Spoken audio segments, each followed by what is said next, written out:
चलिए बेटा, good evening everyone. तो बेटा देखिए, आज का जो हमारा कॉन्सेप्ट है basically chapter number first macro economics का बेटा कॉन्सेप्ट है, concepts of stocks and flow. And today basically बेटा हमारा लास्ट लेक्चर है, राइट? इस चैप्टर का खत्म हो जाएगा बेटा आज हमारा चैप्टर। नेक्स्ट क्लास से हम नेशनल इनकम के बेसिक सिनेरियोस को डिस्कस करना शुरू करेंगे।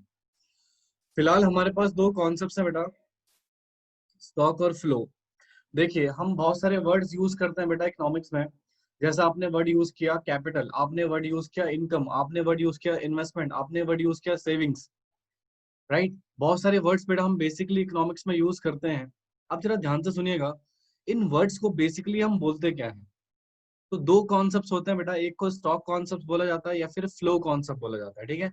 तो लेट अस अज्यूम कि सर ये जो क्वांटिटीज है, इन क्वांटिटीज को हम कैसे मेजर करते हैं। तो देखिए जरा फटाफट से स्टॉक कॉन्सेप्ट में लिखिएगा, a stock is a quantity quantity measured at a particular point of time।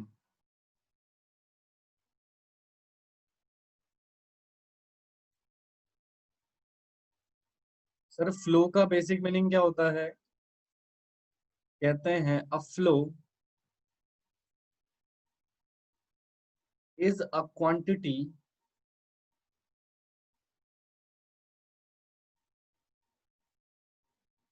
measured over a specified period of time। देखिए बेटा, तो we are having two concepts, एक है बेटा हमारे पास स्टॉक कॉन्सेप्ट्स और एक है हमारे पास फ्लो कॉन्सेप्ट्स, ठीक है? तो इन कॉन्सेप्ट्स को बिल्कुल ध्यान से कंसेंट्रेशन से सुनिएगा, right? Is a very important बेटा। देखो, जैसे फॉर एग्जांपल अगर मैं एक एग्जांपल लेके चलूं कि सर एक पर्सन है मिस्टर एक्स। ध्यान से सुनिएगा बेटा प्लीज कंसेंट्रेशन से। एक पर्सन है मिस्टर एक्स और सर इस मिस्टर एक्स का एक बैंक अकाउंट है, हैविंग अ बैंक अकाउंट,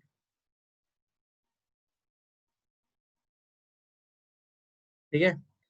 आज के बेटा 6 अक्टूबर, सॉरी 7 अक्टूबर, मान लीजिए जो आज की डेट है बेटा 7 अक्टूबर 2020, इसके बैंक में जो टोटल डिपॉजिट है, ध्यान से सुनिएगा प्लीज, जो टोटल डिपॉजिट है मान लीजिए वो 1 लाख रुपए का है।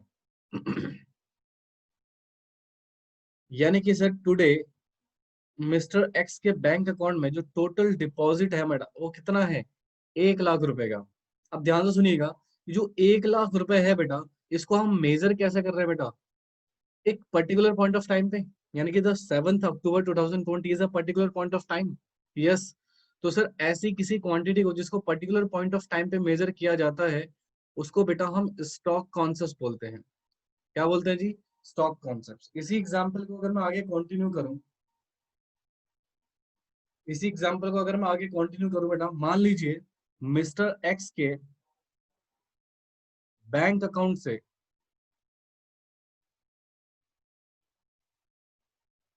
6,000 रुपीज पर मंथ के हिसाब से बेटा उसकी ईएमआई कटती है। ईएमआई क्या होती है बेटा? डेबिटेड। अब ध्यान से सुनना, ये अभी होगा या एक स्पेसिफाइड पॉइंट ऑफ टाइम पे बेटा हर मंथ होता रहेगा? Let us assume 5th date, यानी कि बेटा मंथ की हर 5वीं डेट को बेटा इसके बैंक अकाउंट से 6,000 रुपीज की ईएमआई डिडक्ट होती रहती है। तो दैट मीन सर ये जो क्वांटिटी है 6,000 रुपीज की क्वांटिटी, राइट, ये एक स्पेसिफाइड पॉइंट ऑफ टाइम पे हो रही है बेटा, पर्टिकुलर पॉइंट ऑफ टाइम पे, एक स्पेसिफाइड पॉइंट ऑफ टाइम पे, यानी कि it will happening in a specified point of time. तो सर इसको हम बोलते हैं फ्लो कॉन्सेप्ट। तो बेसिकली सिचुएशन क्या है बेटा, अगर किसी क्वांटिटी को हम मेजर करें किस पे बेटा? एक पर्टिकुलर पॉइंट ऑफ टाइम पे, पर्टिकुलर पॉइंट ऑफ टाइम मतलब प्रेजेंट में जो मेजरमेंट हो रहा है बेटा, तो उसको बेसिकली हम स्टॉक्स बोलते हैं। और अगर मैं एक स्पेसिफाइड पीरियड ऑफ टाइम बोलूं मतलब एक टाइम स्पेसिफाइड है, राइट, तो this is the basic concept of the flow. ठीक है, तो स्टॉक और फ्लो का बेसिक सिचुएशन अगर मैं आपको बताऊं, प्रेजेंट में अगर किसी चीज को मेजर कर रहे हो उसको मैं क्या बोलूंगा बेटा, हाँ जी, स्टॉक कॉन्सेप्ट, राइट। और अगर किसी कॉन्सेप्ट को बेटा हम एक specified point of time ultimately future पे मेजर कर रहे हैं तो उसको हम क्या बोलेंगे बेटा, हाँ जी, फ्लो कॉन्सेप्ट। जैसे फॉर एग्जांपल एट प्रेजेंट बेटा मान लीजिए, एट एट प्रेजेंट मान लीजिए बेटा एक क्लास में 100 स्टूडेंट क्लास ले रहे हैं एट प्रेजेंट। एक पर्टिकुलर पॉइंट ऑफ टाइम पे बेटा 100 स्टूडेंट एक क्लास में बैठे हुए हैं, दैट इज स्टॉक। अब मैं कहता हूँ डेली बेसिस पे, राइट, डेली बेसिस पे एक कोचिंग सेंटर में 100 बच्चे आ रहे हैं, दैट इज फ्लो। यानी कि daily basis as a specified point of time, और at a particular point of time पे बेटा अगर कोई स्टॉक को मेजर करना हो उसको हम क्या बोलेंगे बेटा, स्टॉक कॉन्सेप्ट। ठीक है, तो बेसिकली बेटा क्वांटिटी के मेजर दो तरीके होते हैं, या तो पर्टिकुलर पॉइंट ऑफ टाइम या तो स्पेसिफाइड पीरियड ऑफ टाइम। तो पर्टिकुलर पॉइंट ऑफ टाइम मतलब प्रेजेंट में, अभी, बेसिकली उसको क्या बोलेंगे बेटा, स्टॉक कॉन्सेप्ट, राइट। और मैं बोलूं कि स्पेसिफाइड पॉइंट ऑफ टाइम पे बेटा ये पर्टिकुलर क्वांटिटी इतनी रहेगी, तो that is basically a flow. समझ आया? हाँ जी बेटा बोलिए, क्या क्लियर हुआ आपको ये कॉन्सेप्ट एवरीवन?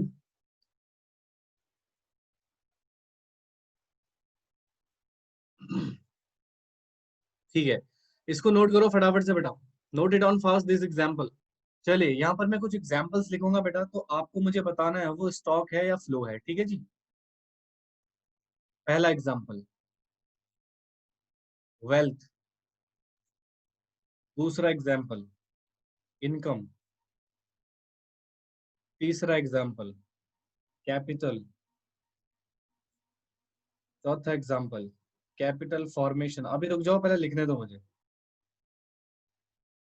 और नलायक को नकल वकल मत मारना कहीं से। ठीक है, bank deposit, that is interest on deposit. Seventh rise stored in godown, sales of rice। चलिए बेटा, पहला क्या है, स्टॉक या फ्लो? बताओ, पार्टिसिपेट सभी को करना है नलायको। पहला कॉन्सेप्ट क्या है, स्टॉक या फ्लो? एक बच्चे का आंसर आता है स्टॉक। स्टॉक बेटा, वेल्थ होती है हमारी stock, wealth is a stock concept. Income बताओ, इनकम बताओ, इनकम, इनकम होती है फ्लो। कैपिटल बताओ, कैपिटल, कैपिटल बताइए बेटा फटाफट से। Capital is a stock concept. Capital formation बताओ, बोलो फटाफट। फ्लो, बैंक डिपॉजिट अभी पढ़ाया था, stock, interest on deposit, interest on deposit, pickup, flow, rice stored in a godown, क्या होगा, at a particular point of time पे तो स्टोर होगा नलायको, stock. Sales of rice, daily basis पे 10 किलो राइस सेल करता हूँ, flow, specified point of time for example. समझ आया ये? किसी पॉइंट में किसी को डाउट है तो पूछ लो भाई। Anyone has doubt in any point, you may ask. समझ आ गया जी? ये वाला आया, ये वाला। कैपिटल फॉर्मेशन बेटा इन्वेस्टमेंट होती है, याद करो। Change in stock. तो चेंज इन स्टॉक बेटा बेसिकली क्या होगा, आपका फ्लो ही तो होगा। अगर मैं ग्रॉस इन्वेस्टमेंट की बात करूं तो वो स्टॉक हो जाएगी बेटा। At a particular point of time पे अगर मैं किसी ग्रॉस इन्वेस्टमेंट को बोलता हूँ तो वो मेरी क्या हो जाएगा बेटा, स्टॉक। बट अगर मैं कैपिटल फॉर्मेशन कहता हूँ, कैपिटल फॉर्मेशन का तो मतलब ही हो गया ना स्टॉक में इंक्रीजमेंट हो रही है, तो इसलिए फ्लो होगा बेटा वो। और किसी पॉइंट में डाउट बेटा किसी को, एनीवन? चलिए फिर आगे बढ़ते हैं। अच्छा मैं आपसे एक और बेसिक क्वेश्चन पूछना चाहूंगा। हेडिंग डालो बेटा नेक्स्ट। फोर, ओ सॉरी, हेडिंग डालिए फटाफट से। Sectors of economy.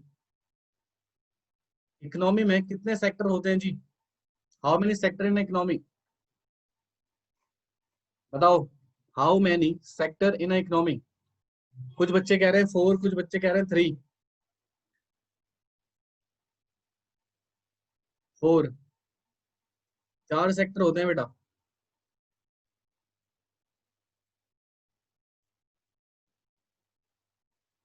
आपने जो थ्री कॉन्सेप्ट पढ़ा है बेटा वो इकोनॉमिक्स के कॉन्सेप्ट्स हैं, ठीक है। पहला हो गया हाउस होल्ड, दूसरा हो गया प्रोड्यूसर, तीसरा बताइए government, fourth external sector, in short rest of the world. ये तो फैक्टर, ये तो सेक्टर्स होते हैं बेटा, इनको सेक्टर में लिख दो। अब इनके बारे में बेटा पढ़ाना आई डोंट थिंक सो कि मैं जरूरी समझता हूँ, क्योंकि ऑलरेडी आपको पता है बेटा कि हाउस होल्ड सेक्टर क्या है, प्रोड्यूसर सेक्टर क्या है, गवर्नमेंट सेक्टर क्या है, एक्सटर्नल सेक्टर क्या है। बट बेसिक बेसिक बात है, मैं आपको जरूर बता देता हूँ। हाउस होल्ड में बेसिकली कंज्यूमर्स का इन्वॉल्वमेंट होता है, और इनको हम बोलते हैं बेटा owner of the factors of production.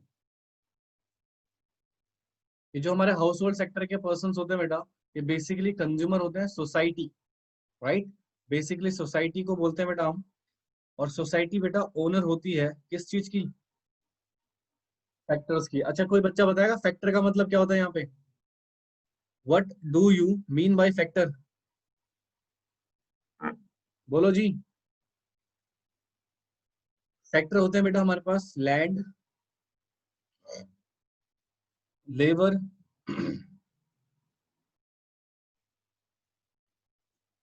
Capital और एंटरप्रेनर।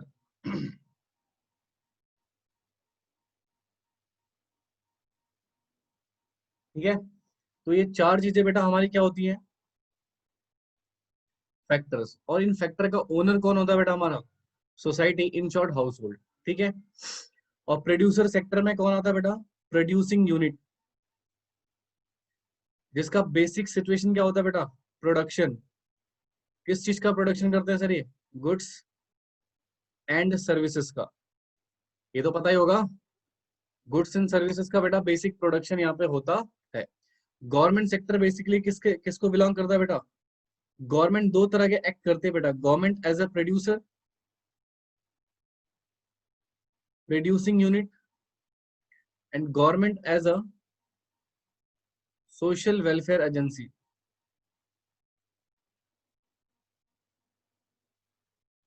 ठीक है, और जो हमारा लास्ट बच गया एक्सटर्नल फैक्टर, तो सर यहाँ पर हमारा इंटरनेशनल ट्रेड होता है। यहाँ पर हमारा इंटरनेशनल ट्रेड होता है, basically export and import, basically export और इंपोर्ट। ठीक है, तो these are the basic four sector of the economy. Sir ये सेक्टर हमने पढ़े क्यों? अभी हम एक कॉन्सेप्ट पढ़ेंगे बेटा, that is intersectoral flow, right. वहां पे इसका यूसेज होगा। तो देखिए हमारे सेक्टर कितने तरह के होते हैं बेटा? चार, house hold, producer, government and external sector. ठीक है, और यहाँ पर बेटा बेसिक बेसिक जानकारी मैंने आपको प्रोवाइड कर दी है कि कौन कौन से सेक्टर में किस किस तरह के पर्सन अवेलेबल होते हैं। हाउस होल्ड में जनरली कंज्यूमर होता है या सोसाइटी, बेसिकली जिसको हम बोलते हैं owner of the factors of the production. ठीक है, दूसरा जो हमारा प्रोड्यूसर सेक्टर है बेटा, वहां पर जनरली हमारे कौन आते हैं, प्रोड्यूसिंग यूनिट्स, यानी कि production of goods and service करने वाले लोग, ठीक है।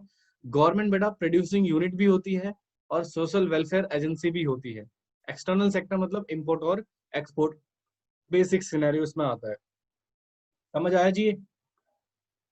Everyone clear with this concepts?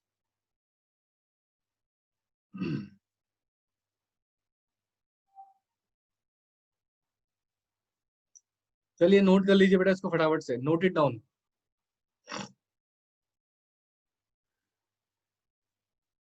एक हेडिंग डालिए बेटा, इंटरसेक्टोरल फ्लो। एक हेडिंग डालिए फटाफट से, इंटरसेक्टोरल फ्लो। अभी इंटरसेक्टोरल फ्लो क्या होता है? अच्छा मुझे एक बात बताओ, ये जितने भी सेक्टर्स हैं बेटा, जितने भी सेक्टर्स हैं बेटा, वो सारे के सारे सेक्टर क्या एक दूसरे पे डिपेंड करते हैं या नहीं? हाँ जी। क्या एक दूसरे के बिना इन सेक्टर्स का कोई भी काम हो सकता है? Sir not possible. ठीक है, ये सारे सेक्टर बेटा एक दूसरे पे क्या होते हैं, इंटरडिपेंड होते हैं। तो सर उन्हीं इंटरडिपेंडेंसी को बेसिकली हम बोलते हैं इंटरसेक्टोरल फ्लो। जरा इसके बारे में लिख लो बेटा, कोई बात नहीं, आप उसके नोट्स ले लेना मेरे से। लिखो, each sector of the economy, each sector of the economy depends on the each other, और इसी को बोलते हैं बेटा हम इंटरसेक्टोरल इंटरडिपेंडेंसी।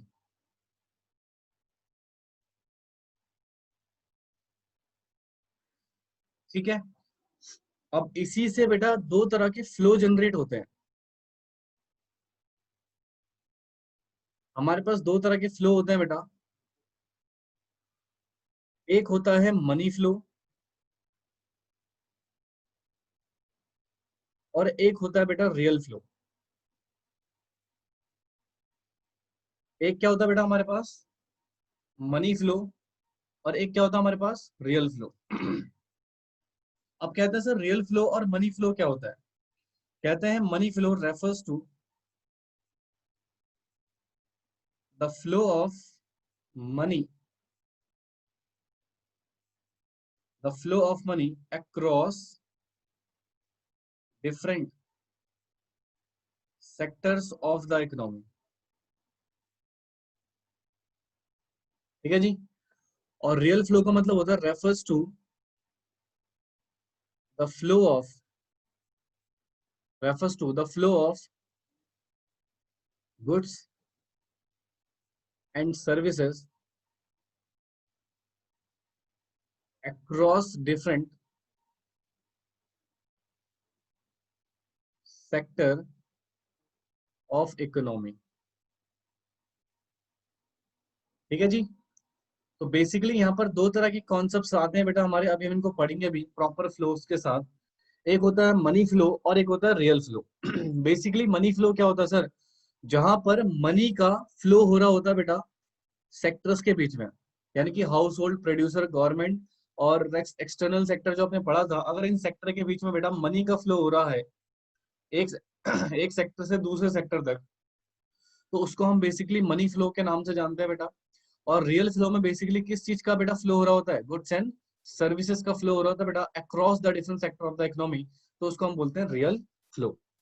अभी मैं आपको बताऊंगा कि किस तरीके से फ्लो होते हैं बेटा इन डिपार्टमेंट इन सेक्टर्स के बीच में, राइट। फिलहाल मुझे बताइए क्या आपको ये दोनों कॉन्सेप्ट समझ में आ गए, intersectoral flow and the flows के दो टाइप, मनी फ्लो और रियल फ्लो?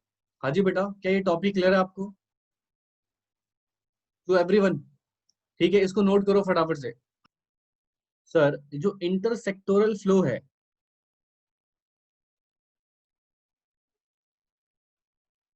वो बिटवीन हाउस होल्ड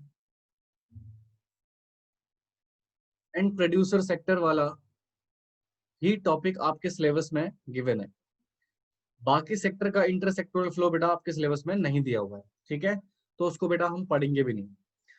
तो ध्यान से सुनिएगा, यहाँ पे दो सेक्टर का फ्लो दे रखा बेटा, पहला हाउस होल्ड,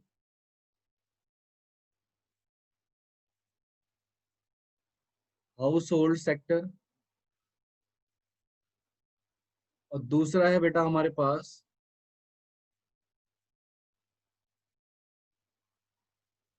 प्रोड्यूसर सेक्टर।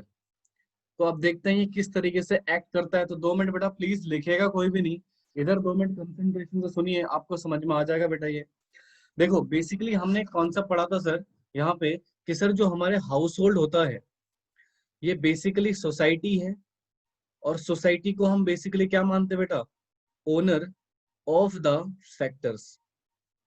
क्या मानते हैं बेटा, ओनर ऑफ द फैक्टर्स। ठीक है, और फैक्टर मैं आपको बता चुका हूँ बेटा, लैंड, लेबर, कैपिटल, एंटरप्रेन्योर होता है। क्या प्रोड्यूसर सेक्टर को नीड है बेटा इन फैक्टर्स की, क्योंकि बेटा बिना इन्हीं फैक्टर्स के ये प्रोडक्शन तो कर ही नहीं सकता ना, this is not possible without factor की ये प्रोडक्शन कर सकता है। तो हाउस होल्ड सेक्टर क्या करता है बेटा, प्रोड्यूसर सेक्टर को फैक्टर्स प्रोवाइड करता है, प्रोवाइड फैक्टर सर्विस। क्या प्रोवाइड करता है बेटा, factor service in source land, labour, capital और एंटरप्रेन्योर। मैं शॉर्ट में लिख रहा हूँ, प्लीज आप पूरा लिख लीजिएगा, ठीक है। तो सर बेसिकली यहाँ पे हो क्या रहा है, लैंड, लेबर, कैपिटल, एंटरप्रेन्योर का फ्लो हो रहा है from this household sector to, ये एरो बनाना मत भूलिएगा बेटा, इससे पता लगेगा कहाँ से कहाँ फ्लो हो रहा है। हाउस होल्ड से कहाँ जा रहा है बेटा, प्रोड्यूसर सेक्टर में। अच्छा यहाँ पर सर्विस का फ्लो हो रहा है या मनी का, देखो सर्विस का फ्लो हो रहा है, तो इसको क्या बोलेंगे बेटा, रियल फ्लो। क्या बोलेंगे बच्चे, रियल फ्लो। अब मुझे एक बात बताइए, क्या हाउस होल्ड सेक्टर बेटा फैक्टर फ्री में प्रोवाइड कर देगा, या फिर प्रोड्यूसर सेक्टर बेटा कुछ प्रोवाइड करेगा।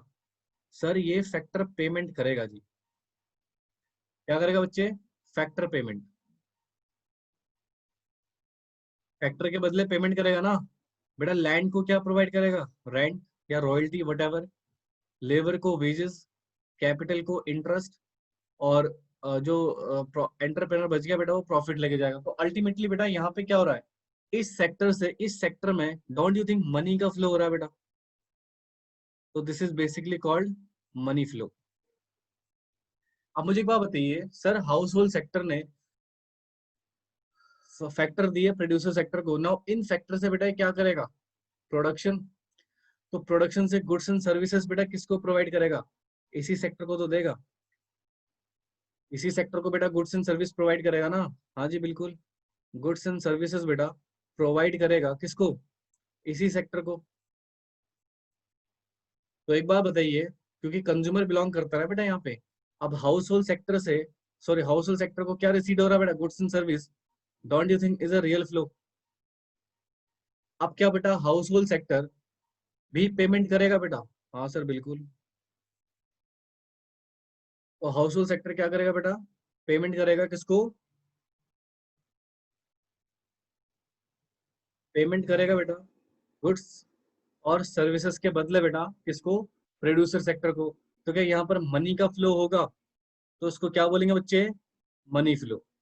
तो अल्टीमेटली यहाँ पर दो तरह की सिचुएशन है बेटा, जहां पर गुड्स एंड सर्विस का फ्लो हो रहा है, रियल फ्लो, जहां पर पैसे का मनी का फ्लो हो रहा है, दैट इज मनी फ्लो। ठीक है, तो हाउस होल्ड सेक्टर से एक बार रियल फ्लो हो रहा है बेटा, एक बार मनी फ्लो हो रहा है, यहाँ से भी बेटा एक बार मनी फ्लो हो रहा है, एक बार रियल फ्लो हो रहा है। क्या समझ आया बेटा ये intersectoral flow between these two sectors. Ajay बेटा are you clear with this concepts, बोलिए प्लीज।